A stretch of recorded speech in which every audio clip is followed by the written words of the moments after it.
Hello everyone, welcome back to my channel. I am Renu. और आज बच्चों हम यहाँ पर डिस्कस करने वाले हैं क्लास 10th का chapter heredity and evolution, chapter number 9। ठीक है, तो यहाँ पर हम सिर्फ हेरिडिटी की बात करेंगे। इसको हमने दो पार्ट्स में डिवाइड कर दिया है। एवोल्यूशन वाला जो पार्ट है वो हम नेक्स्ट वीडियो में डिस्कस करेंगे। सबसे पहले हम टर्म को डिफाइन करते हैं, व्हाट इज़ हेरिडिटी। तो सबसे पहले मैं आपको एक इंट्रोडक्शन देना चाहूँगी कि आप बच्चों, कभी आपने ये सोचा है कि हम्म, सोचा क्या है, ये तो आपको मालूम ही है कि all the living organisms reproduce. जितने भी लिविंग ऑर्गेनिजम्स हैं, चाहे वो यूनिसेलुलर हो, मल्टीसेलुलर हो, जो भी हो, वो रिप्रोड्यूस करते हैं एंड उनका नंबर इंक्रीज हो जाता है। ठीक है, नंबर इंक्रीज होता है, इट मीन्स वो अपने जैसे ही और दूसरे इंडिविजुअल्स को प्रोड्यूस करते हैं। ये पूरा प्रोसेस क्या कहलाता है? रिप्रोडक्शन कहलाता है। ठीक है, and reproduction is very very necessary for continuity of life. ये आप जानते हैं कि रिप्रोडक्शन बहुत ज़रूरी है लाइफ की कंटिन्यूटी के लिए, साथ में सर्वाइवल ऑफ द स्पीसीज, वो जो स्पीसीज है उसके सर्वाइवल के लिए भी रिप्रोडक्शन नेसेसरी होता है। अब हम बच्चों बात करते हैं यहाँ पर कि what is the meaning of heredity. यहाँ जो इस चैप्टर में हम डिस्कस करने वाले हैं उसका मतलब क्या है, हेरिडिटी का क्या मीनिंग होता है।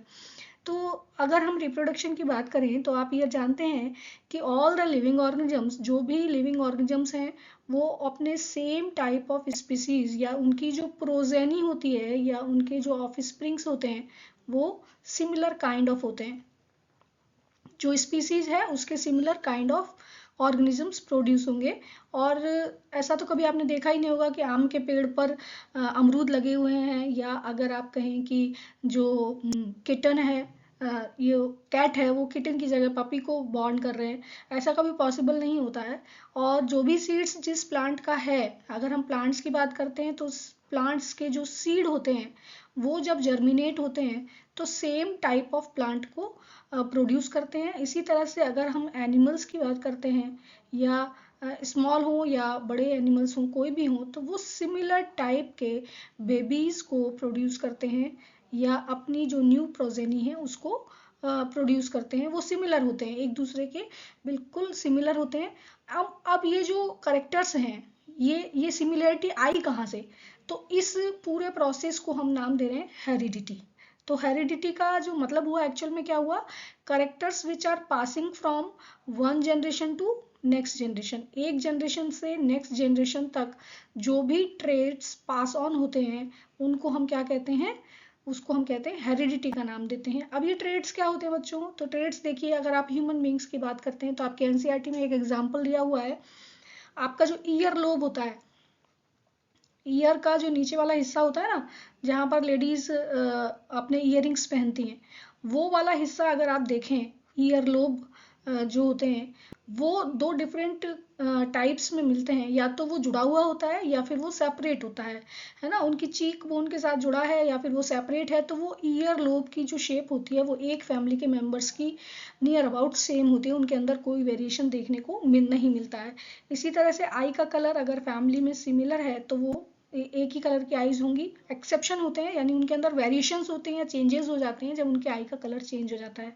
हेयर का कलर और टेक्सचर वो भी करीब करीब सिमिलर ही रहता है। इसी तरह से हाइट भी अगर हम कहते हैं तो मोस्टली लोग ये कहते हैं, आपने सुना होगा कि जिनके पेरेंट्स लंबे होते हैं उनके बच्चे भी लंबे होते हैं। या बॉडी स्ट्रक्चर जिस तरह की होती है, फेशियल फीचर्स जिस तरह के होते हैं, स्किन का कलर जिस तरह का होता है, वो सब उनको कहाँ से मिलता है?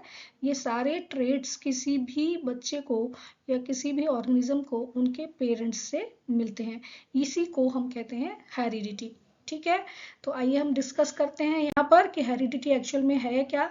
हेरिडिटी को सबसे पहले जिसने स्टडी किया था उनको हम कहते हैं ग्रेगर जॉन जॉन मेंडल। उनका पूरा नाम था Gregor John Mendel, and he is known as father of genetics. Father of genetics भी उनको कहा जाता है। सबसे ज़्यादा इम्पॉर्टेंट रोल प्ले किया उन्होंने, सारे प्रिंसिपल्स दिए। हेरिडिटी पूरी बेस ही जेनेटिक के ऊपर होती है। ठीक है, जेनेटिक का मीनिंग क्या होता है, जेनेटिक्स किस तरह से फर्दर उसमें वेरिएशंस बनते हैं या वो किस तरह से आगे वाली पीढ़ी में ट्रांसफर होते हैं करेक्टर्स, इन सब को स्टडी किया ग्रेगर जॉन मेंडल, जो कि बहुत बड़े एक साइंटिस्ट थे। और उन्होंने अपने एक्सपेरिमेंट्स किए सारे गार्डन पी प्लांट के ऊपर। ठीक है, उसको उन्होंने चूज किया गार्डन पी प्लांट को। अभी हम डिस्कस करेंगे क्यों चूज किया। वहां पर उन्होंने 7 कैरेक्टर्स ऑफ पी प्लांट्स के लिए, जिनके ऊपर उन्होंने अपने सारे एक्सपेरिमेंट्स को किया। इसके बाद जो एक्सपेरिमेंट्स उनके पास उन्होंने किए, उनके बेसिस पर उन्होंने कुछ रूल्स या प्रिंसिपल्स दिए, वो आज भी हेरिडिटी की दुनिया में सबसे ज़्यादा इम्पॉर्टेंट है। वो बेस है हेरिडिटी का, लॉज ऑफ इनहेरिटेंस के नाम से हम उनको जानते हैं। तो ये तो हो गया बच्चों एक brief introduction about the Mendel. Clear. अब आइए हम आगे बढ़ते हैं इसी चैप्टर में, और हम यहाँ पर डिस्कस कर लेते हैं कि अभी हमने पढ़ा कि मेंडल ने गार्डन पी प्लांट को अपने एक्सपेरिमेंट्स के लिए चूज किया। तो क्वेश्चन यहाँ पर ये आ जाता है, बहुत इंपॉर्टेंट क्वेश्चन जो आपसे एग्जाम में भी पूछ लिया जाता है। Why did Mendel choose garden pea plant for his experiments. Garden pea plant को ही मेंडल ने अपने एक्सपेरिमेंट्स के लिए क्यों चूज किया? क्या रीजन था कि उसने कोई और प्लांट नहीं लिया, सिर्फ गार्डन पी प्लांट को ही स्पेशली अपने एक्सपेरिमेंट्स के लिए चूज किया, और उन्होंने बहुत लॉन्ग टाइम तक उसके ऊपर एक्सपेरिमेंट किए। तो देखिए, इसके पास कुछ ऐसे कैरेक्टरिस्टिक्स होते हैं मेनली पी प्लांट के पास, जिसकी वजह से उसके जो एक्सपेरिमेंट्स थे वो एक्सपेरिमेंट सक्सेसफुल हुए, वो अपने एक्सपेरिमेंट्स में फेल नहीं हुए, और बहुत सारी जनरेशन्स को वो स्टडी कर पाए। तो देखिए, सबसे इम्पॉर्टेंट चीज़ तो ये है कि उन प्लांट्स का लाइफ स्पान शॉर्ट होता है, या उनकी लाइफ बहुत छोटी होती है, इसलिए 1 ईयर में ही उनकी कई जनरेशन्स को हम स्टडी कर सकते हैं इजीली। उसके साथ साथ easy to cultivate from seeds, seeds से इजीली वो उगाए जा सकते हैं, उनमें किसी भी तरह की कोई प्रॉब्लम क्रिएट नहीं होती है। एंड उनके साथ उनके जो करेक्टर्स होते हैं, या जो भी उनके अंदर कलर या शेप या जो भी कुछ डिफरेंट, मतलब एक कलर के लिए दो दो ट्रेड्स, अपोजिट ट्रेड्स उनके अंदर थे, pair of different traits, different characters के पेयर बने हुए थे। जैसे अगर हम सीड शेप की बात करें, तो राउंड शेप का सीड था, उसके साथ एक रिंकल शेप के लिए भी सीड अवेलेबल था। ठीक है, तो ये जो कॉन्ट्रास्टिंग पेयर ऑफ करेक्टर्स थे, ये 7 different contrasting pair of characters उनको मिले, जिनके बेसिस पर उन्होंने अपने एक्सपेरिमेंट्स को आगे बढ़ाया। जैसे कलर, सीड कलर लिया उन्होंने, जो कि येलो एंड ग्रीन हो सकता है, ये दोनों एक दूसरे के कॉन्ट्रास्टिंग करेक्टर्स हैं। फिर उन्होंने फ्लावर कलर को कंसीडर किया, जिसमें पर्पल एंड वाइट एक दूसरे के कॉन्ट्रास्टिंग होते हैं। पॉड शेप यानी फली की शेप को उन्होंने कंसीडर किया, जिसमें इन्फ्लेटेड या कंस्ट्रिक्टेड, या तो फ्लैट होगी या फिर वो कंस्ट्रिक्टेड यानी थोड़ी दबी हुई होगी बीच बीच में से। पॉड कलर, फली की जो कलर है वो येलो भी हो सकता है और ग्रीन भी हो सकता है। इसी तरह से फ्लावर की पोजीशन, या तो वो एक्सियल है या फिर वो टर्मिनल है, मतलब एक्सिस पर प्रेजेंट होता है या फिर वो टर्मिनल एंड पे प्रेजेंट होता है। इस बेसिस पर भी 2 करेक्टर्स लिए गए। साथ में stem of height, stem of height मतलब टॉल प्लांट्स भी होते हैं और ड्वार्फ प्लांट भी होते हैं। तो इस तरह से 7 करेक्टर्स उनको मिले, तो इसलिए उन्होंने उसको चूज किया, क्योंकि उनके पास ढेरों एक्सपेरिमेंट्स उसके बेसिस पर हो गए, या उन्होंने उनको सक्सेसफुली स्टडी किया। Production of large number of seeds, क्योंकि उनके अंदर सीड्स का प्रोडक्शन बहुत लार्ज अमाउंट में होता था, तो इसलिए उनमें कोई प्रॉब्लम नहीं हुई नए प्लांट्स उगाने में या उनको स्टोर करके रखने में, तो इसलिए भी वो इजी था। साथ में उनके जो फ्लावर्स होते हैं वो बाइसेक्सुअल फ्लावर्स होते हैं। तो इस तरह के जो फ्लावर्स हैं उनमें दोनों ही तरह का पॉलिनेशन पॉसिबल था, यानी सेल्फ पॉलिनेशन भी पॉसिबल था, क्योंकि मेल एंड फीमेल फ्लावर्स या फीमेल रिप्रोडक्टिव पार्ट एक ही फ्लावर के अंदर प्रेजेंट थे। And cross pollination for achieving desirable characters, यानी अगर उनको डिजायरेबल करेक्टर चाहिए, कोई स्टडी करना है उनको किसी करेक्टर को पर्टिकुलर, तो उसमें वो क्रॉस पॉलिनेशन करके अपने डिजायरेबल करेक्टर्स को फाइंड आउट कर सकते थे। इसलिए क्योंकि दोनों ही तरह का पॉलिनेशन वहाँ पर पॉसिबल था, तो इसलिए उन्होंने गार्डन पी प्लांट को चूज किया। तो बच्चों, ये कुछ स्टेप्स हैं जिसमें हम ये कह सकते हैं कि इसलिए उन्होंने गार्डन पी प्लांट को अपने एक्सपेरिमेंट्स के लिए चूज किया था। क्लियर। ये question exam point of view से इंपॉर्टेंट है, तो आप इसको समझ लीजिए और अच्छे से। अब बच्चों, हम बात करने वाले हैं यहाँ पर कुछ इस चैप्टर से रिलेटेड टर्म्स, जनरल टर्म्स हैं, जो ये टर्म्स अगर आपको समझ में आ गई तो ये चैप्टर समझने में बहुत ईजी होगा। तो सबसे पहले हम बात करते हैं जेनेटिक्स। जेनेटिक्स एक्चुअल में क्या क्या है। हमने अभी पढ़ा कि इंट्रोडक्शन मेंडल के लिए कि वो फादर ऑफ जेनेटिक्स कहा जाता है उनको। ये क्वेश्चन बार बार रिपीट होता है, तो आप इसको अच्छे से लर्न कर लें। Who is known as father of genetics? तो ग्रेगर जॉर्ज मेंडल पूरा नाम है, और मेंडल के नाम से भी इनको जाना जाता है। तो genetics is the branch of science. Genetics science की वो ब्रांच है जिसमें which deals with the study of heredity and variation, जिसके अंदर हम वेरिएशंस यानी कि जो चेंजेस होते हैं करेक्टर्स में, या फिर जो करेक्टर्स ट्रांसफर होते हैं एक पीढ़ी से दूसरी पीढ़ी में, उसको हम स्टडी करते हैं। वो ब्रांच ऑफ साइंस जेनेटिक्स कहलाती है। क्लियर? तो जेनेटिक्स क्या हो गई? The branch of science which deals with the study of heredity and variations. जो हेरिडिटी एंड वेरिएशंस को डील करती है या उसके बारे में हमको बताती है, ऐसी ब्रांच ऑफ साइंस को हम जेनेटिक्स कहते हैं। अब बात आती है हेरिडिटी क्या होती है। तो heredity is nothing else, it is the transmission of characters from one generation to next generation। एक जनरेशन से दूसरी जनरेशन में जो करेक्टर्स ट्रांसफर होते हैं, जैसा कि मैंने आपको बताया कि हर ऑर्गेनिज्म अपने पेरेंट्स के साथ सिमिलर होता है। सिमिलरिटीज जो होती हैं पेरेंट्स के साथ किसी भी ऑफस्प्रिंग की, वो जो सिचुएशन है उसको हम क्या कहते हैं? Transfer of characters. क्योंकि यहाँ से पेरेंट्स से करेक्टर्स ट्रांसफर हो गए ऑफस्प्रिंग्स के अंदर, तो ये जो पूरा ट्रांसमिशन ऑफ करेक्टर्स हो रहा है one generation to next generation, इसको हम कहते हैं हेरिडिटी। क्लियर? अब ट्रेड्स क्या होते हैं? द करेक्टर्स, जो करेक्टर ट्रांसमिट हो रहे हैं, जो करेक्टर ट्रांसफर हो रहे हैं किसी भी एक जनरेशन से दूसरी जनरेशन में, उसको हम क्या कहेंगे? ट्रेड्स कहेंगे। ह्यूमन बीइंग्स के लिए अगर हम बात करें तो ये ट्रेड्स डिफरेंट हो सकते हैं। आई कलर हो सकता है, ठीक है, इसके अलावा स्किन कलर हो सकता है, इसके अलावा हेयर कलर हो सकता है, हेयर टेक्सचर हो सकता है ना। आपने सुना होगा जनरली मोस्टली कि जब आप अपनी फैमिली में कहीं किसी गैदरिंग में मिलते हैं तो मोस्टली लोग ये कहते हैं कि अच्छा आप उनके बच्चे हो, या आप उस फैमिली से बिलोंग करते हो। तो ऐसा क्यों होता है? क्योंकि वो हमारे अंदर कुछ इस तरह के करेक्टर्स उनको रिजेंबल करते हैं, जो हमारे फैमिली मेम्बर्स से हमको रिजेंबल कराते हैं। यानी कि हमारी आईज या नोज, हमारे बालों का टेक्सचर या हमारे स्किन का कलर, वो जो करेक्टर्स होते हैं जो कि ट्रांसफर होते हैं जनरेशन टू जनरेशन, उन्हीं को हम ट्रेड्स कहते हैं। क्लियर? अब ये वेरिएशंस क्या होते हैं बच्चों? तो ऐसा होता है कि ये जो कलर, ये जो भी ट्रेड्स होते हैं, जब ये ट्रांसमिट होते हैं जनरेशन टू जनरेशन, एक जनरेशन से यानी कि पेरेंट्स से ऑफस्प्रिंग्स में जब भी करेक्टर्स या ट्रेड्स जाते हैं तो वो एग्जैक्ट कॉपी नहीं होते हैं। ठीक है, ये भी आपको मालूम है कि जेरोक्स कॉपी नहीं है हम अपने पेरेंट्स की, हम अपने पेरेंट्स से कुछ चीजों में डिफरेंट होते हैं ना। अब ये डिफरेंस कहाँ से आया? ये डिफरेंस आया वेरिएशन से। ठीक है, तो the differences in the characters among the individuals of a species is called variation. किसी भी एक स्पीसीज के करेक्टर्स के बीच में जो भी डिफरेंसेस होते हैं वो डिफरेंसेस वेरिएशंस कहलाते हैं। अब ये वेरिएशंस होते क्यों हैं? उनके बहुत सारे रीजंस होते हैं। वो जेनेटिक भी हो सकते हैं या वो आपके एनवायरनमेंट से भी रिलेटेड हो सकते हैं, लेकिन उनकी वो इम्पॉर्टेंट होते हैं। किसी भी स्पीसीज के लिए वेरिएशंस बहुत इंपॉर्टेंट होते हैं। क्यों होते हैं इंपॉर्टेंट? क्योंकि वो सर्वाइवल, चांसेस ऑफ सर्वाइवल को इंक्रीज कर देते हैं। कोई ऑर्गेनिज्म की कितनी सर्वाइवल चांसेस हैं वो इंक्रीज हो जाता है ड्यू टू वेरिएशन। ये अभी मैं आपको डिस्कस करूंगी कि क्यों, किस तरह से होता है ये। And they also helps in evolution of species. Evolution का मतलब होता है formation of new species, gradual change, by gradual changes of species.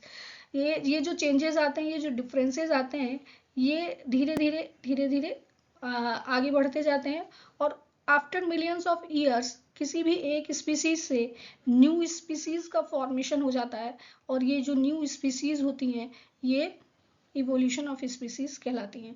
ठीक है, नई स्पीसीज बन गई। अब यहाँ पर हम ये कह रहे हैं कि चांसेस ऑफ सर्वाइवल को इंक्रीज करते हैं। इसका मतलब क्या होता है? देखिए, इसका एक सीधा सीधा मतलब आपके एनसीईआरटी बुक में भी दिया गया है। मान लीजिए किसी एक पर्टिकुलर वाटर में, सी वाटर हो सकता है या रिवर वाटर हो सकता है, वहां पर बैक्टीरिया प्रेजेंट हैं। ठीक है, अब उस बैक्टीरिया के लिए जिस टेम्परेचर पर वो वहां पर हैं उसमें सडन चेंजेस होते हैं, वो 50 डिग्री क्रॉस कर जाता है। ऐसी कंडीशन में क्या होता है, क्योंकि जो बैक्टीरिया होते हैं वो उस टेम्परेचर को क्या नहीं कर पाते हैं, उस टेम्परेचर को टॉलरेट नहीं कर पाते हैं, तो वो धीरे धीरे उनकी जो क्या होता है, जनरेशन जो होती है वो लॉस होने लगती है, डिक्रीज होने लगती है, क्योंकि वहाँ का टेम्परेचर इंक्रीज हो गया है। लेकिन कुछ बैक्टीरिया जो वहाँ प्रोड्यूस होते हैं वो उस टेम्परेचर को रजिस्ट कर पाते हैं। ठीक है, अब क्या होगा, जब वो रजिस्ट कर पाएंगे कुछ बैक्टीरिया, यानी कुछ परसेंटेज है बैक्टीरिया की जो उस टेम्परेचर को रजिस्ट कर रहे हैं, वो अडेप्ट हो गए, अपने आप को उन्होंने सरवाइव कर लिया उस एनवायरनमेंट में, तो आप क्या देखेंगे कि बैक्टीरिया के जो फॉर्म अपने आप को रजिस्ट नहीं कर पाए वो खत्म हो गए। ठीक है, लेकिन जिन्होंने अपने आप को रजिस्ट कर लिया उस टेम्परेचर के अकॉर्डिंग, वो क्या हो गए, वो सरवाइव हो गए, वो जिंदा रह गए। अब जिंदा रह गए तो फिर क्या हुआ, जो नेक्स्ट जनरेशन आई, वो जनरेशन क्या हुआ, वो इस टेम्परेचर को टॉलरेट करने वाली पैदा हुई। क्यों? क्योंकि जो सर्वाइवल थे वो उस टेम्परेचर को टॉलरेट कर रहे थे, तो इस तरह से उनके सर्वाइवल के चांसेस इंक्रीज हो गए ड्यू टू वेरिएशंस, क्योंकि उनके जेनेटिक इंफॉर्मेशन में इस तरह की कोडिंग हो गई, या इस तरह के चेंजेस जो थे वो उनके जेनेटिक मटेरियल में कोड हो गए, और वो अपने आप को सर्वाइव कर पाए उस एनवायरनमेंट में। तो वो जो कोडिंग थी वो आगे ट्रांसफर हो गई नई जनरेशन में, और इसलिए उनके सर्वाइवल के चांसेस वहां पर ज़्यादा हो गए। क्लियर? तो इस तरह से ये जो वेरिएशंस होते हैं ये सर्वाइवल ऑफ चांसेस को इंक्रीज कर देते हैं। कोई ऑर्गेनिज्म किसी एटमॉस्फेयर में कब तक जिंदा रहेगा या किस तरह से अपने आप को सर्वाइव करेगा नेचर में, वो डिपेंड करता है वेरिएशंस के ऊपर। और ये वेरिएशंस अगर परमानेंट हो जाते हैं धीरे धीरे, तो फिर ये इवोल्यूशन ऑफ स्पीसीज में भी हेल्प करते हैं। क्लियर? नेक्स्ट हम बच्चों यहाँ पर बात करते हैं कि ये भी जो चेंजेस सब आ रहे हैं कहाँ पर आ रहे हैं, क्रोमोसोम्स। क्रोमोसोम्स का आपने नाम सुना होगा। एक्चुअल में हमारा जो डीएनए मटेरियल होता है उसके वो आपने 9th क्लास में सेल की स्ट्रक्चर पढ़ी होगी, उसमें न्यूक्लियस पढ़ा था, न्यूक्लियस के अंदर आपने थ्रेड लाइक क्रोमेटिन मटेरियल पढ़ा था, और आपने भी पढ़ा था कि it is made up of DNA. तो जो थ्रेड लाइक स्ट्रक्चर्स वहाँ पर प्रेजेंट होता है वो डीएनए से फॉर्म होता है। ठीक है, और कहाँ पर प्रेजेंट होता है, न्यूक्लियस के अंदर प्रेजेंट होता है। ये DNA material at the time of cell division chromosomes में कन्वर्ट हो जाता है। ठीक है, तो ये जो क्रोमोसोम्स होते हैं एक्चुअल में थ्रेड लाइक स्ट्रक्चर्स हैं जो कि डीएनए के बने हुए होते हैं और न्यूक्लियस के अंदर प्रेजेंट होते हैं। क्लियर? इन क्रोमोसोम्स के ऊपर जीन्स लगे हुए होते हैं। ठीक है, ये जीन्स एक्चुअल में क्या है, कोई भी क्रोमोसोम अगर हम देखें तो ये क्रोमोसोम का स्ट्रक्चर इस तरह से होता है, एंड उसके ऊपर कुछ बटन लाइक स्ट्रक्चर्स होती हैं ये इस तरह से, और वो प्रेजेंट होती हैं उसकी पूरी लेंथ में। ये जो ये स्ट्रक्चर्स जो होते हैं इनको हम जीन्स कहते हैं, और ये जीन्स रेस्पॉन्सिबल होती हैं ट्रांसमिशन ऑफ करेक्टर्स के लिए, यानी हर एक जीन एक करेक्टर के लिए रेस्पॉन्सिबल है। हाइट के लिए एक जीन, एक पेयर ऑफ जीन होंगे, क्योंकि क्रोमोसोम्स हमेशा पेयर में प्रेजेंट होते हैं। Pair of genes for height होगा, pair of gene for colour होगा, pair of gene for hair colour होगा। तो ये जो कलर्स, ये जो अलग अलग करेक्टर्स आपकी बॉडी के अंदर दिखाई देते हैं, इन सब के लिए जो रेस्पॉन्सिबल होता है वो जीन्स होते हैं। तो a unit of DNA, DNA की वो यूनिट जो कि ट्रांसमिशन ऑफ करेक्टर्स के लिए रेस्पॉन्सिबल होती है, उनको एक जनरेशन से दूसरे जनरेशन में पहुंचाती है, उसको हम कहते हैं जीन। ठीक है, मेंडल के टाइम तक जीन को डिस्कवर नहीं किया गया था, तो मेंडल ने उस टाइम पर इनको नाम दिया था वेक्टर्स। क्लियर? नेक्स्ट हम बच्चों बात करते हैं एलील। तो a pair of gene which is responsible for specific character, एक पेयर ऑफ जीन जो कि किसी भी करेक्टर के लिए रेस्पॉन्सिबल होता है उसको हम एलील कहते हैं। ठीक है, they always remains in pair, वो हमेशा पेयर में रहते हैं, जीन्स हमेशा पेयर में रहते हैं। तो ये जो पेयर ऑफ जीन कहलाता है ये एलील्स कहलाता है। जैसे कि अगर हम हाइट की बात करें तो हाइट के लिए रेस्पॉन्सिबल होता है capital T and small T. ठीक है, जिसमें टॉल के लिए आप ये कहेंगे कि टॉलनेस के लिए जो भी जीन रेस्पॉन्सिबल है वो कैपिटल टी और स्मॉल टी से होता है। तो स्मॉल टी फॉर ड्वार्फ यानी शॉर्ट हाइट, एंड ये लॉन्ग हाइट। क्लियर? तो ये टॉलनेस के लिए रेस्पॉन्सिबल जो एलील हैं उनको हमने जो कैपिटल हैं उनको नाम दे दिया टॉल के लिए, और जो स्मॉल लेटर से शो कर रहे हैं उनको हम ड्वार्फ से शो कर रहे हैं। नेक्स्ट हम बात करते हैं डोमिनेंट जीन। तो gene which can express itself in F1 generation. अभी हम पढ़ेंगे जनरेशंस क्या होती है। पेरेंट्स के बाद जो नेक्स्ट जनरेशन आती है उसको हम F1 जनरेशन कहते हैं, ठीक है। तो after the crossing of parents F1 generation is produced, and F1 generation में जो जीन अपने आप को एक्सप्रेस करता है, यानी जो करेक्टर्स आपको दिखाई देते हैं, उनको हम हमेशा कैपिटल लेटर से शो करते हैं, और वो डोमिनेंट करेक्टर्स कहलाते हैं, क्योंकि वो आपको शो हो रहे हैं, ठीक है। वो अपने आप को शो कर रहे हैं, एग्जिबिट इटसेल्फ, अपने आप को शो कर पा रहे हैं, तो वो क्या होते हैं, डोमिनेंट करेक्टर्स कहलाते हैं। जैसे कि अगर हम किसी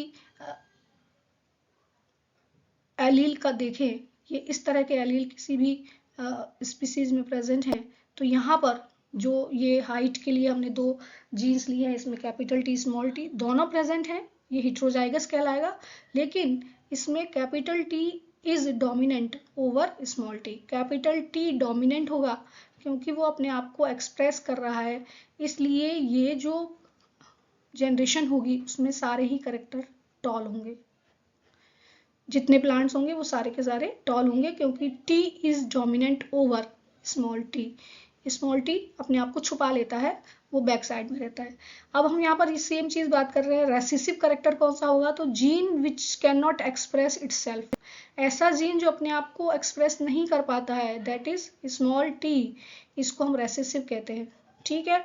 और क्यों नहीं कर पाता है, क्योंकि वहां पर डोमिनेंट जीन प्रेजेंट होता है, इसलिए इसको हम क्या कहते हैं, रेसिसिव कहते हैं।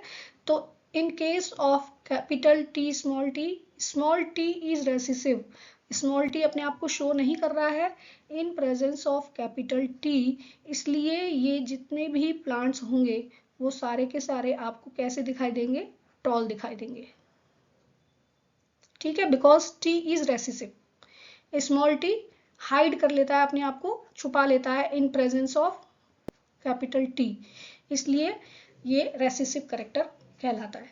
क्लियर। अब हम बच्चों बात करते हैं homozygous. Homozygous when both the alleles are identical. अगर किसी भी ऑर्गेनिज्म के अंदर जो एलील्स हैं वो आइडेंटिकल हैं तो वो कहलाता है होमोजाइगस। जैसे जीन्स हमेशा कैसे होते हैं, पेयर में होते हैं एलील्स, ये तो आपको मालूम है कि जब both the alleles are capital, एक जैसे ही हैं, तो ये क्या कहलाएगा, होमोजाइगस। इसी तरह से अगर small T T alleles present है तो ये भी होमोजाइगस ही कहलाएगा, क्योंकि ये दोनों सिमिलर हैं। हेट्रोजाइगस की अगर हम बात करते हैं तो अगर दोनों डिफरेंट होते हैं, if both the alleles are different, तब हम इसको शो करते हैं इस तरह से। Capital T and small T अगर प्रेजेंट हैं, दोनों ही तरह के एलील्स प्रेजेंट हैं किसी ऑर्गेनिज्म के अंदर, तो वो हेट्रोजाइगस कहलाता है। फिनोटाइप की बात करते हैं, जो भी एक्सटर्नल कैरेक्टर्स, यानी जो कैरेक्टर्स आपको विजिबल हैं वो किसी भी ऑर्गेनिज्म के अंदर, तो वो उसका फिनोटाइप कहलाता है। जैसे अगर हम हाइट की बात करते हैं तो या तो प्लांट शॉर्ट हो सकते हैं या टॉल हो सकते हैं, तो ये जो कैरेक्टर है जो आपको दिखाई दे रहा है टॉल या शॉर्ट, इसको हम फिनोटाइप कहते हैं, ठीक है। तो अगर हम यहाँ पर ये बात करें ये, तो ये सारे जो होंगे वो हमको कैसे दिखाई देंगे, टॉल दिखाई देंगे। और टॉल किस लिए दिखाई देंगे, क्योंकि इसमें T is dominant, T capital T dominant है और ये सारे के सारे हमको टॉल दिखाई दे रहे हैं, तो ये क्या हो गया इसका फिनोटाइप, यानी जो करेक्टर आपको दिखाई दे रहा है एक्सटर्नली वो क्या कहलाता है, उसका फिनोटाइप कहलाता है। लेकिन जीनोटाइप की अगर हम बात करते हैं तो जीन्स को रिप्रेजेंट करने के लिए जो जेनेटिक मेकअप होता है किसी ऑर्गेनिज्म का, उसको हम क्या कहते हैं, जीनोटाइप कहते हैं। जैसे कि टॉल के लिए हम अगर इस तरह से लिखते हैं तो ये इसका जीनोटाइप कहलाता है। अगर हम टॉल के लिए इस तरह से लिखते हैं तो ये भी इसका जीनोटाइप कहलाता है। अगर हम टॉल के लिए इस तरह से लिखते हैं, यानी शॉर्ट हाइट हो गई है, तो इसको भी हम जीनोटाइप ही कहते हैं। तो जो भी जेनेटिक मेकअप, यानी कैपिटल टी टी बता रहा है कि ये होमोजाइगस है, स्मॉल टी टी बता रहा है ये भी होमोजाइगस है लेकिन शॉर्ट है, कैपिटल टी स्मॉल टी बता रहा है कि ये हेट्रोजाइगस है लेकिन टॉल है, तो ये इसके जीनोटाइप कहलाते हैं। क्लियर। नेक्स्ट बच्चों हम बात कर रहे हैं यहाँ पर पेरेंटल जनरेशन क्या होती है, अभी हम क्रॉस पढ़ेंगे, उनमें सारी ये करेक्टर्स आएंगे। तो सबसे पहले हम बात कर रहे हैं पेरेंटल जनरेशन। तो जब कोई भी प्लांट्स को क्रॉस करवाया जाता है, कोई भी दो प्लांट्स को क्रॉस करवाया जा रहा है, तो वो प्लांट्स जो होते हैं वो पेरेंटल प्लांट्स कहलाते हैं। ठीक है, वो पेरेंटल जनरेशन कहलाती है। तो when crossing is takes place between two parental plants, दो पेरेंटल प्लांट्स के बीच में, या तो वो टॉल हो सकते हैं या ड्वार्फ हो सकते हैं। इस केस में अगर हम देखें तो यहाँ पर देखिए ये पेरेंटल जनरेशन कौन सी हो गई, जहां पर स्मॉल टॉल प्लांट को स्मॉल प्लांट के साथ क्रॉस करवाया गया है। तो ये जो जनरेशन हुई फर्स्ट जिसमें पेरेंट्स इन्वॉल्व हैं वो कहलाती है पेरेंटल जनरेशन। उसके बाद देखिए यहाँ पर जब ये इनके बीच में क्रॉस होता है तो एक जनरेशन फॉर्म होती है, ये कैपिटल टी स्मॉल टी, ये कहलाती है F1 जनरेशन। तो प्रोजेनी ऑफ पेरेंट्स, यानी पेरेंट्स के बाद जो ऑफस्प्रिंग्स आती हैं फर्स्ट, वो कहलाती है फर्स्ट फिलियल जनरेशन। सबसे पहले जो आया वो हमारे पास क्या आया, F1 जनरेशन। इसको हम F1 जनरेशन फुल फॉर्म अगर देखें तो फर्स्ट फिलियल जनरेशन कहलाती है। और ये कब मिलती है, जब क्रॉस होते हैं पेरेंट एंड जनरेशन, यानी कि दो पेरेंट्स के क्रॉसिंग ओवर के बाद F1 जनरेशन का फॉर्मेशन होता है। अब इस F1 जनरेशन को अगर सेल्फ पॉलिनेट करवाया जाता है, उस कंडीशन में इनकी जो प्रोजेनी होती है वो इस तरह से फॉर्म होती है। और ये वाली जो जनरेशन होती है, यानी F1 की क्रॉसिंग से जो जनरेशन फॉर्म हो रही है, उस जनरेशन को हम क्या करें, F2 जनरेशन। तो F2 जनरेशन का फुल फॉर्म क्या है, सेकेंड फिलियल जनरेशन। और ये self pollination of F1 generation से फॉर्म होती है। क्लियर, ये हम सारा पी प्लांट के लिए बात कर रहे हैं। मोनोहाइब्रिड क्रॉस, जब हम किसी एक सिंगल पेयर ऑफ करेक्टर के लिए क्रॉसिंग करवाते हैं किसी भी एक्सपेरिमेंट में, तो फिर वो मोनोहाइब्रिड क्रॉस कहलाती है, जैसा कि आप यहाँ पर देख पा रहे हैं। एक ही करेक्टर लिया है हमने, और वो क्या लिया है, height of the plant. Tallness नहीं कहेंगे इसको, हाइट ऑफ प्लांट, सिर्फ सिंगल करेक्टर यहाँ पर हमने कंसिडर किया है इस क्रॉस में। इस तरह के जो क्रॉसिंग होती है वो मोनोहाइब्रिड क्रॉस कहलाती है। डाईहाइब्रिड क्रॉस की अगर हम बात करें तो जब two pair of contrasting characters are taken for experiments, जब दो कॉन्ट्रास्टिंग करेक्टर्स को एक ही एक्सपेरिमेंट में कंसिडर किया जाता है तो वो डाईहाइब्रिड क्रॉस कहलाता है, जिसके बारे में हम आगे पढ़ेंगे। और वहां पर हमने क्या लिया है, R R Y Y, red नहीं राउंड एंड येलो सीड्स। देखिए इसमें दो हमने करेक्टर्स लिए हैं, राउंड क्या है इसकी शेप, और येलो क्या है इसका कलर। अभी किसके लिए लिया है, ये सीड की शेप और कलर, हमने दो चीजों को कंसीडर किया किसी एक क्रॉस में, तो फिर वो कहलाता है डाई हाइब्रिड क्रॉस। इसी तरह से ये क्रॉस और भी डिफरेंट टाइप के हो सकते हैं, लेकिन आपके सिलेबस में सिर्फ यहीं तक है, इसलिए हम इससे ज़्यादा डिस्कस नहीं करेंगे। क्लियर। तो बच्चों हम सबसे पहले बात कर लेते हैं यहाँ पर मोनोहाइब्रिड क्रॉस एक्चुअल में क्या होता है। मोनोहाइब्रिड क्रॉस, जैसा कि मैंने आपको भी बताया, मोनो मीन्स सिंगल करेक्टर। जब भी कोई क्रॉसिंग की जाती है किसी भी दो पेरेंट के बीच में, लेकिन वहां पर सिर्फ एक ही करेक्टर, सिंगल करेक्टर कंसीडर किया जाता है, तब उस तरह का जो क्रॉस होता है वो क्रॉस कहलाता है मोनोहाइब्रिड क्रॉस। ठीक है, तो during the cross only single character is considered for two pea plants. तो हाइट ऑफ द प्लांट को अगर हम कंसीडर करते हैं तो वो क्रॉस किस तरह से करवाया जाता है, यहाँ पर देखिए। तो सबसे पहला पॉइंट तो क्या होता है, pure tall plant work cross with pure dwarf plant. जो भी हम प्लांट ले रहे हैं वो प्योर होना चाहिए, यानी होमोजाइगस होना चाहिए, हिट्रोजाइगस नहीं होना चाहिए। तो प्योर प्लांट लिए हैं जिसमें एक कैपिटल टी है और एक स्मॉल टी है। ठीक है, हाइट के लिए ले रहे हैं, हम सिर्फ हाइट की बात कर रहे हैं, शॉर्ट और लॉन्ग नहीं, हाइट। इन F1 जनरेशन ऑल प्लांट्स वर टॉल। जब इन दोनों को हम क्रॉस करवाते हैं तो यहाँ पर देखिए जब गैमीट फॉर्मेशन होता है तो कैपिटल टी बनता है यहाँ से, और अगर इसमें हम गैमीट फॉर्मेशन करवाएंगे तो स्मॉल टी बनेगा। जब इनका क्रॉसिंग करवाया जाता है तो इस तरह से हिट्रोजाइगस टॉल F1 जनरेशन मिलती है, जो कि हिट्रोजाइगस होता है क्योंकि उसमें दोनों करेक्टर्स प्रेजेंट होते हैं। क्लियर। अब इनका सेल्फ पॉलिनेशन करवाया जाता है, तो यहाँ पर क्योंकि ये दोनों कैपिटल टी और स्मॉल टी में से जब गैमीट फॉर्मेशन होंगे तो ये दोनों गैमीट्स अलग अलग बनेंगे।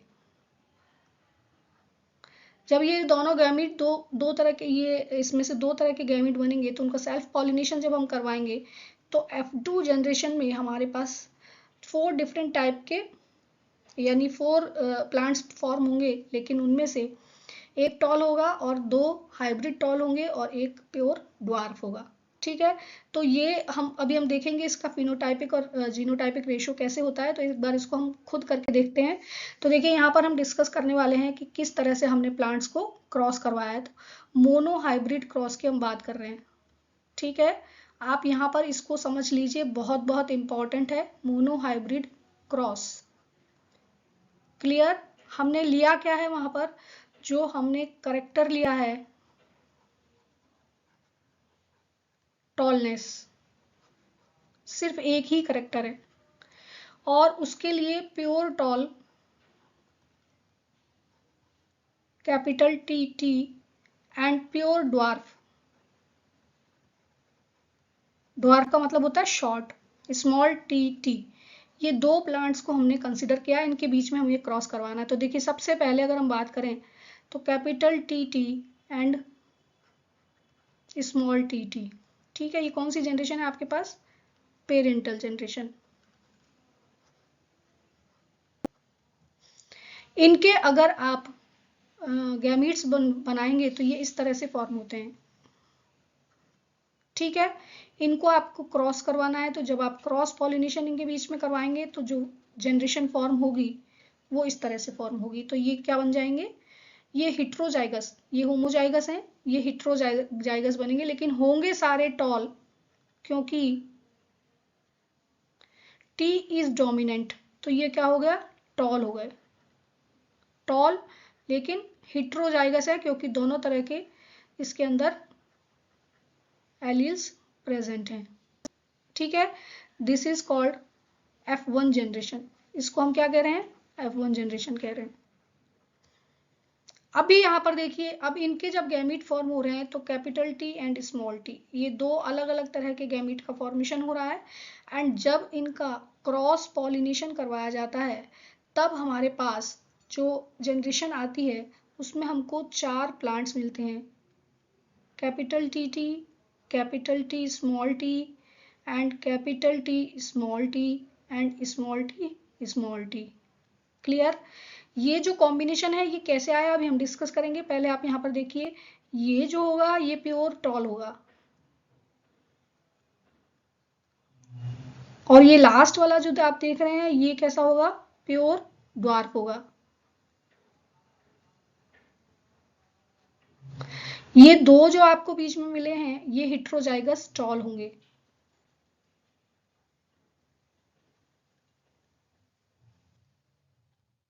ठीक है, तो इस तरह से अगर आप यहाँ पर देखें तो इसका फिनोटाइपिक रेशियो अगर आप देखें, फिनोटाइप का मतलब हमने स्टार्टिंग में पढ़ा था, फिनोटाइप का मतलब अपीयरेंस कैसी होगी, कैसे वो आपको दिखाई देंगे। तो यहाँ पर 3:1 आएगा, क्योंकि 3 आपके पास मिलेंगे टॉल, चाहे वो हिट्रोजाइगस है। यहाँ पर देखिए ये टॉल और ये 2 टॉल, ठीक है, ये टोटल मिला के 3 टॉल हो जाएंगे, और 1 जो होगा वो ड्वार्फ या शॉर्ट होगा। तो जो फिनोटाइपिक रेशियो आया वो 3:1 आ गया। अब अगर हम जीनोटाइपिक रेशियो की बात करते हैं तो जीनोटाइपिक रेशियो को हम कैसे डिस्कस करते हैं, जीन्स के थ्रू। जीनोटाइपिक रेशियो में देखिए क्या हो जाता है, यहाँ पर अगर हम देखें तो प्योर टॉल 1 है, और अगर इसकी बात करते हैं तो हिट्रोजाइगस टॉल 2 होते हैं, इनका जो एक जैसा जीनोटाइप है। इसी तरह से प्योर ड्वार्फ की अगर हम बात करें तो 1 है। तो जीनोटाइपिक रेशियो जो आया 1:2:1, ये जीनोटाइपिक रेशियो होगा, जिसमें ये प्योर टॉल होगा, ये हिट्रोजाइगस टॉल होंगे, और ये जो होगा प्योर ड्वार्फ होगा। ये तो इसको फिनोटाइपिक और जीनोटाइपिक रेशियो आ गए। यहाँ पर मैं बात कर रही थी कि ये जो 4 कॉम्बिनेशन आपके पास दिखाई दे रहे हैं ये किस तरह से आते हैं। तो देखिए ये वाली जो कंडीशन होती है इस F1 जनरेशन को, ये कौन सी जनरेशन आ गई हमारे पास, F2 जनरेशन आ गई। इस F2 जनरेशन को लाने के लिए F1 जनरेशन के जो ये गैमीट्स हैं इनको हम एक स्क्वायर बनाते हैं, उस स्क्वायर को कहते हैं पुन्नेट स्क्वायर।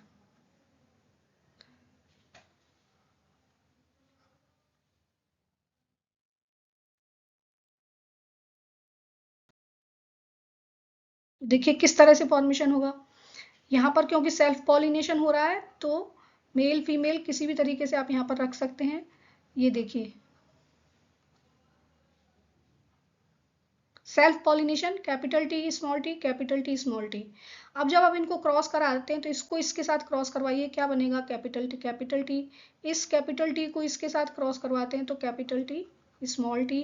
इस स्मॉल टी को इसके साथ क्रॉस करवाते हैं तो capital T small T. And इस स्मॉल टी को इसके साथ क्रॉस करवाते हैं तो स्मॉल टी स्मॉल टी। ये कहलाता है पुन्नेट स्क्वायर। तो यहाँ से हमारे पास 4 ऑप्शंस आ जाते हैं, एक तो ये, एक ये, एक ये और एक ये। ठीक है, जो हमने यहाँ पर देखे। तो इस तरह से हमारे पास ये 4 पूरे कॉम्बिनेशंस हैं और इनको हम मोनोहाइब्रिड क्रॉस कहते हैं। ठीक है, तो यहाँ इस एक्सपेरिमेंट के बेसिस पर मेंडल जी ने जो लॉ दिया, वो लॉ क्या था, 2 लॉज यहाँ से फाइंड आउट हुए थे। और वो जो लॉज थे उसमें से एक तो था लॉ ऑफ डोमिनेंस,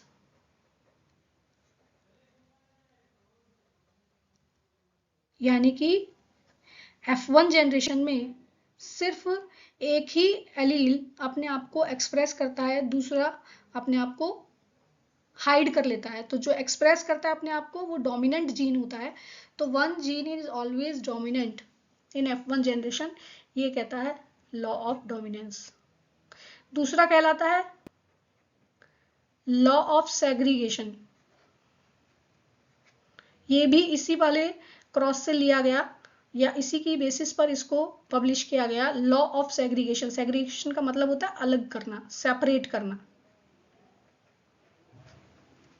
ठीक है, तो यहां पर अगर आप देखें तो क्योंकि ये हिट्रोजाइगस क्या बन रहे थे, हिट्रोजाइगस टॉल, ये F1 जो जनरेशन थी वो हिट्रोजाइगस थी। तो ये दोनों जो एलील्स हैं ये eight the time of formation of gamete एक दूसरे से अलग हो जाते हैं, 2 अलग अलग तरह के गैमीट बनाते हैं, capital T and small T. तो ये जो पार्ट है जहां पर हम ये कह रहे हैं कि at the time of formation of gamete both the alleles are separated from each other, ये दोनों एलील्स एक दूसरे से अलग हो जाते हैं और 2 डिफरेंट क्या बनाते हैं, गैमीट बनाते हैं। इसी को हम कहते हैं लॉ ऑफ सेग्रीगेशन या law of purity of gametes भी इसको कहा जाता है। प्योर है दोनों गैमीट, प्योरिटी ऑफ गैमीट्स। इनको हम नई स्लाइड में बाद में अच्छे से डिस्कस करेंगे। तो इस तरह से ये मोनोहाइब्रिड क्रॉस यहाँ पर कंप्लीट हो जाता है। Clear, I think there is no doubt. अब बच्चों हम यहाँ पर बात करने वाले हैं डाई हाइब्रिड क्रॉस क्या होता है। तो जैसा हमने बात किया था, यहाँ पर 2 कॉन्ट्रास्टिंग करेक्टर्स को एक ही टाइम में हम कंसिडर करते हैं और उसमें हमने 2 करेक्टर्स लिए, एक तो सीड शेप और सीड कलर। सीड की शेप है राउंड एंड रिंकल ली गई है। ठीक है, और उसके लिए जो हमने हमारे एलील्स लिए हैं वो RRYY, capital RR capital YY। ठीक है, सीड कलर की अगर हम बात करते हैं दूसरा, तो सीड शेप में तो आपने बात कर ली राउंड, एंड रिंकल के लिए हमने स्मॉल RR ले लिया। उसी तरह से येलो एंड ग्रीन के लिए जो हमने सीड कलर लिया है येलो एंड ग्रीन, उसके लिए हमने क्या क्या ले लिया, ग्रीन के लिए हमने ले लिया स्मॉल y, और जो हमने लिया है यहाँ पर येलो कलर वो कैपिटल Y के रूप में ले लिया है। ठीक है, अब ये जो गैमीट बन रहे हैं यहाँ पर, ये गैमीट का जो फॉर्मेशन है वो किस तरह से हो रहा है। देखिए यहां से अगर गैमीट का फॉर्मेशन होगा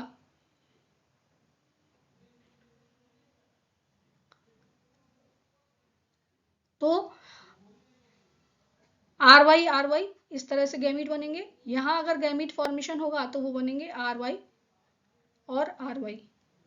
ठीक है, तो इस तरह से ये गैमीट का फॉर्मेशन हो रहा है। अब देखिए इनकी क्रॉसिंग करवाते हैं तो round yellow and green wrinkle अगर ये क्रॉस करते हैं तो फिर हमारे पास जो नई जनरेशन आती है F1 जनरेशन, उसमें येलो एंड राउंड दोनों आएंगे, लेकिन जो हमें दिखेगा वो कैसा दिखेगा, राउंड एंड येलो दिखेगा, क्योंकि ये दोनों कैपिटल वाई और कैपिटल आर जो होते हैं वो एक दूसरे के ऊपर डोमिनेंट होते हैं। ठीक है, फिर उनका सेल्फ पॉलिनेशन करवाया गया तो हमारे पास 16 अलग अलग तरह के कॉम्बिनेशंस आए। इसका मतलब हम क्या कह सकते हैं कि ये जो चारों कॉम्बिनेशन थे ये सब अलग अलग हो गए। ठीक है, तो चार जब यहाँ पर गैमीट अलग अलग तरह के बनेंगे तो उनसे जो फॉर्मेशन होगा वो देखिए 4 गैमीट्स यहाँ से फॉर्म हो रहे हैं, small Y small R, small Y capital R, capital Y small R and capital Y capital R. इस तरह से 4 डिफरेंट गैमिट्स का फॉर्मेशन हो रहा है। जब इनका सेल्फ पॉलिनेशन करवाया जाएगा तब उस पॉलिनेशन से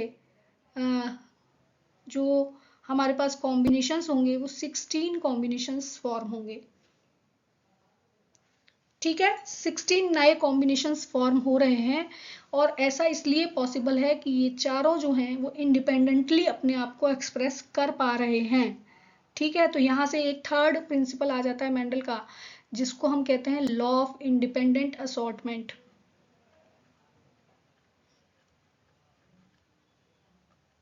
लॉ ऑफ इंडिपेंडेंट असॉर्टमेंट।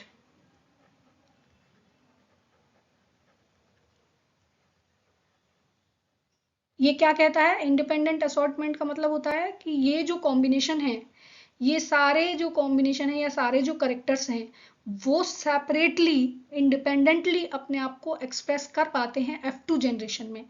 तो इंडिपेंडेंट असॉर्टमेंट का मतलब हो गया वो सेपरेटली अपने आप को एक्सप्रेस कर रहे हैं, कोई किसी के साथ जुड़ा हुआ नहीं है। जबकि हमने यहाँ पर राउंड एंड येलो करेक्टर साथ लिया है, यहाँ पर हम बात करें तो ग्रीन एंड रिंकल करेक्टर को हमने साथ लिया है। एक सीड के अंदर 2 करेक्टर्स हैं, लेकिन फिर भी ये दोनों साथ साथ नहीं रहते हैं। अगर ये साथ साथ रहते तो इतने कॉम्बिनेशन पॉसिबल नहीं थे। जब ये गैमीट का फॉर्मेशन करते हैं या न्यू इनसे जो जनरेशन फॉर्म होती है उसमें ये सारे करेक्टर्स अलग अलग हो जाते हैं, इसीलिए हमारे पास 16 नए कॉम्बिनेशंस यहाँ पर फॉर्म होते हैं और ये कहलाता है डाईहाइब्रिड क्रॉस। और इस लॉ को हम कहते हैं independent law of independent assortment. यहाँ पर देखिए फिनोटाइपिक रेशो की अगर हम बात करें तो इसमें इस तरह से हमारे पास 9331 रेशो आता है और जीनोटाइपिक रेशो की बात करें तो 122 142 आप इसको फोन नंबर की तरह से याद कर लीजिए। वैसे तो मोस्टली पूछा नहीं जाता है, मोनो हाइब्रिड क्रॉस ही पूछा जाता है, पर शॉर्ट क्वेश्चंस में अगर पूछ लेते हैं तो जैसे आप मोबाइल नंबर याद करते हैं ऐसे इसको लर्न कर लीजिए। ठीक है, inheritance of blood groups. Blood groups का इनहेरिटेंस कैसे होता है, जो भी पेरेंटल जनरेशन है, कब आपने देखा होगा ब्लड ग्रुप अगर हम चेक करवाते हैं तो हमारे पास ए ग्रुप होता है, बी ग्रुप होता है, ब्लड के 4 टाइप्स होते हैं, ए बी एंड ओ। ये 4 तरह के ग्रुप होते हैं और मोस्टली ऐसा देखा गया है कि ब्लड ग्रुप्स जो होते हैं वो बच्चों के उनके पेरेंट्स के साथ मैच करते हैं। ठीक है, और ये ब्लड ग्रुप्स इनहेरिटेंस जो होती है इसकी क्रिमिनल ब्रांच में बहुत वैल्यू होती है, क्योंकि कई बार ऐसे केसेस को सुलझाने के लिए वहाँ पर ब्लड ग्रुप को टेस्ट किया जाता है। तो यहाँ पर देखिए ये इनहेरिट कैसे होते हैं। यहाँ पर देखो हम जीनोटाइप के ब्लड ग्रुप का टाइप हमने देख लिया। अब यहाँ पर ए बी और ओ के लिए जीनोटाइप दिया गया है। तो यहाँ पर देखें ए के लिए अगर हम बात करते हैं तो इसमें जो जीनोटाइप हो सकता है या तो होमोजाइगस हो सकता है, अगर होमोजाइगस होगा तो आई ए इसको हम रिप्रेजेंट कर रहे हैं। ठीक है, जैसे वहां पर हमने टॉलनेस के लिए कैपिटल टी लिया था ना, इसलिए अगर हम यहाँ पर बात करें तो ए के लिए हम ले रहे हैं आई ए, ऐसे लिख रहे हैं इसको। ठीक है, तो होमोजाइगस अगर होगा तो आई ए होगा और हेट्रोजाइगस अगर होगा तो आई ओ होगा।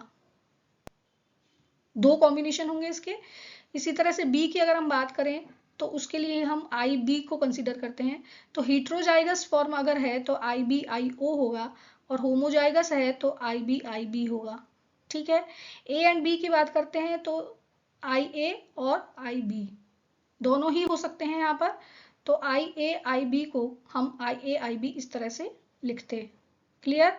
एंड आई ओ के लिए हमारे पास जो एलील्स होते हैं आई ओ होते हैं। ठीक है, इसमें से IO हमेशा रेसेसिव होता है। ये आपको ध्यान रखने वाला बात है कि IO जो होता है वो हमेशा रेसेसिव होता है, बाकी सारे जो हैं वो डोमिनेंट होते हैं। तो इसलिए जब अगर हम यहाँ पर देखें ना, IA IO की बात कर रहे हैं हम, तो इसमें A हमेशा डोमिनेंट होगा, ये हमेशा रेसेसिव होगा। तो ये हेट्रोजाइगस A अगर है तब भी उसमें हमको A ब्लड ग्रुप ही मिलेगा। Clear?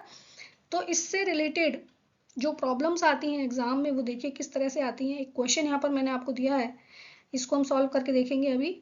A man having blood group A, एक पर्सन है जिसका ब्लड ग्रुप ए है, हेट्रोजाइगस होमोजाइगस हमें कुछ नहीं दे रखा है, and marriage a women having blood group O, blood group O वाली वुमेन से उसकी शादी हो जाती है। What will be the blood group of child, तो उस चाइल्ड का ब्लड ग्रुप क्या होगा जो उनसे पैदा होगा। ठीक है, तो यहाँ पर देखिए अगर हम ले लेते हैं फर्स्ट कॉम्बिनेशन हेट्रोजाइगस मैन, और इसके लिए अगर हम लिखें IA और IO, और ये तो मेल वाला पार्ट हो गया। फीमेल की अगर आप बात करते हैं तो यहाँ पर ब्लड ग्रुप O के लिए हमारे पास IO IO। ठीक है, जब हम इनका क्रॉसिंग ओवर होता है तो देखिए इसमें कॉम्बिनेशंस किस तरह से फॉर्म होते हैं। यहाँ जो गैमीट बने इससे, वो गैमीट कैसे बने, एक तो बना IA और एक बना IO। यहाँ पर जो बने वो क्या बने, IO एंड IO। अब देखिए क्रॉसिंग कैसे करवाते हैं। सबसे पहली चीज इसको आप कंसिडर करिए IA को जब हम IO से क्रॉस करवाएंगे तो हमारे पास जो कॉम्बिनेशन आएगा IA IO, डोमिनेंट कौन है A, तो ब्लड ग्रुप कौन सा हो गया A। इस IA को इस IO से क्रॉस करवाइए, इस कंडीशन में IA एंड IO, ये ब्लड ग्रुप कौन सा हो गया A। IO को IO के साथ अगर हम क्रॉस करवाते हैं तो हमारे पास आएगा IO, ब्लड ग्रुप हो गया O। फिर नेक्स्ट इस IO को इस IO के साथ कंबाइन करवाया जाता है, तब भी हमारे पास जो कॉम्बिनेशन आता है वो इस तरह से आता है। तो here is 50% chances of blood group A depend कि कौन सा कॉम्बिनेशन होता है, and 50% chances of blood group O। तो ये हमारा आंसर होगा कि equal chances of blood group A और ब्लड ग्रुप O। क्लियर? तो इस तरह से इनको सॉल्व किया जाता है। तो बच्चों अब हम बात करने वाले हैं जो सबसे इम्पोर्टेंट चीज यहाँ पर जिसको हम डिस्कस करने वाले हैं वो है sex determination in humans. Human beings के अंदर सेक्स का डिटर्मिनेशन कैसे होता है, whether the child is baby boy और बेबी गर्ल, ये डिटरमाइन कैसे होता है। तो इसके लिए सबसे पहले देखिए हमें ये पता होना चाहिए कि ह्यूमन बींग्स के अंदर नंबर ऑफ क्रोमोसोम्स जो होते हैं 46 नंबर होते हैं। नंबर बात कर रहे हैं हम, 46 क्रोमोसोम्स होते हैं। ठीक है, एंड पेयर की अगर हम बात करें तो 23 पेयर्स, उसमें से 22 पेयर्स जो होते हैं वो कॉमन होते हैं, यानी कि एक जैसे ही होते हैं मेल एंड फीमेल में। ठीक है, 22 पेयर्स सेम होते हैं। 1 पेयर जो होता है वो डिफरेंट होता है, और उसी को हम क्या कहते हैं, सेक्स क्रोमोसोम्स का नाम देते हैं। क्लियर? अब ये जो सेक्स क्रोमोसोम होते हैं इसको अगर हम देखें तो यहाँ पर देखिए हम एग्जांपल ले लेते हैं। मेल की अगर हम बात करें तो मेल के अंदर sex chromosomes X and Y की फॉर्म में होते हैं, और फीमेल की अगर हम बात करते हैं तो जो सेक्स क्रोमोसोम्स होते हैं वो X एंड X की फॉर्म में होते हैं। क्लियर? तो यहाँ पर जब गैमीट का फॉर्मेशन होगा तो जो गैमीट फॉर्म होंगे वो इस तरह से फॉर्म होंगे, और यहाँ पर अगर फीमेल की बात करें तो दोनों ही तरह के जो गैमीट्स हैं वो XX के रूप में प्रेजेंट होंगे। अब इनका जब हम क्रॉसिंग करवाते हैं तब देखिए क्या कॉम्बिनेशंस फॉर्म होते हैं। आप इनको क्रॉस करवाइए एक एक करके, एक्स के साथ एक्स, ये कॉम्बिनेशन जो बना ये क्या है, गर्ल चाइल्ड। एक्स के साथ दूसरा एक्स, ये भी एक्स एक्स बनेगा, तो this is also girl. Y को अगर हम लेते हैं तो एक्स के साथ जब कंबाइन होता है X and Y, it form baby boy, and Y के साथ जब एक्स का कॉम्बिनेशन होता है तो it form also baby boy. तो यहाँ पर 50% चांसेस हैं बेबी बॉय के एंड 50% चांसेस हैं गर्ल के। तो only Y chromosome is responsible for maleness. Y is for maleness. Clear? क्योंकि X X दोनों में कॉमन है, जब Y आएगा तभी बेबी बॉय होगा, नहीं तो फीमेल बॉर्न होगा। क्लियर? तो इसलिए हम ये कह सकते हैं कि Y chromosome is responsible for maleness in humans. Clear? I think ये आपको क्लियर हो गया होगा। नेक्स्ट हम बात कर रहे हैं मैंडल्स लॉज, जो अभी मैंने आपको एक बार बता दिए थे, लेकिन फिर भी हम उसको एक बार देख लेते हैं। मैंडल ने अपने एक्सपेरिमेंट के बेसिस पर जो लॉज दिए थे उनको हम मैंडल्स लॉज कहते हैं। और ये जो मैंडल्स लॉज होते हैं ये कौन कौन से होते हैं, तो देखिए लॉ ऑफ डोमिनेंस, जैसा कि मैंने आपको बताया, सिर्फ एक ही एलील अपने आप को डोमिनेट करता है, तो सम एलील्स आर डोमिनेंट, कुछ एलील्स जो होते हैं वो डोमिनेंट होते हैं, जो कि रेसेसिव एलील्स को डोमिनेट करते हैं, और इसलिए F1 जनरेशन में अपने आप को एक्सप्रेस कर पाते हैं। इसको हम लॉ ऑफ डोमिनेंस कहते हैं। तो दूसरा लॉ कहलाता है लॉ ऑफ सेग्रीगेशन, जिसमें एन ऑर्गेनिज्म हैज 2 एलील्स, किसी भी ऑर्गेनिज्म के पास 2 एलील्स होते हैं हर जीन के लिए, और they can only pass on 1, और उनमें से सिर्फ एक ही आगे पास ऑन होता है, यानी कि गैमीट फॉर्मेशन के टाइम पर ये जो एलील्स होते हैं ये सेपरेट हो जाते हैं। इसको हम कहते हैं law of segregation. Law of independent assortment, genes found on separate chromosomes, genes जो कि सेपरेट क्रोमोसोम्स के ऊपर प्रेजेंट होते हैं वो इंडिपेंडेंटली इनहेरिट होते हैं, यानी एक दूसरे से अलग हो जाते हैं, और इस तरह से वो आगे पास ऑन होते हैं, जो कि मैंने आपको, जैसे यहाँ पर देखिए वाई वाई और आर आर, अगर हम इस वाले इसकी बात करते हैं तो यहाँ पे 4 डिफरेंट टाइप के कॉम्बिनेशंस बनते हैं, और इसकी वजह से हमारे पास 16 कॉम्बिनेशंस फॉर्म होते हैं। तो ये जो गैमीट्स हैं ये इनहेरिट हो जाते हैं, या ये जो क्रोमोसोम्स हैं या जीन्स हैं वो अगली जनरेशन में जाते हैं सेपरेटली। क्लियर? एक दूसरे के साथ नहीं जाते हैं, चाहे वो साथ प्रेजेंट होते हैं। तो इसलिए ये जो लॉज हैं वो मैंडल्स ने दिए थे, और ये जेनेटिक्स के एक बहुत बड़े प्रिंसिपल को शो करते हैं। जेनेटिक्स के लिए इनकी बहुत ज़्यादा इंपॉर्टेंस है, एंड ये सारे जो लॉज हैं ये बेस हैं जेनेटिक्स का, जिनके बेसिस पर आज तक हमारी जो जेनेटिक्स ब्रांच है वो फल फूल रही है। तो इस तरह से ये समरी है मैंडल्स लॉज की। आई होप आपको ये सारे ये चैप्टर अच्छे से समझ आ गया होगा। अगर आपको ये क्लियर हो गया है तो प्लीज़ इसको सब्सक्राइब करें and wait for the next video. मुझसे जुड़े रहें जिस तरह से, इसलिए जिससे कि आपको मेरे आगे आने वाली जो भी वीडियोस हैं उनकी नोटिफिकेशन आपको मिलते रहें, एंड इनके जो लिंक्स हैं वो आपको डिस्क्रिप्शन बॉक्स में दे दिए गए हैं। So thank you again for watching this video. Share, subscribe and comment.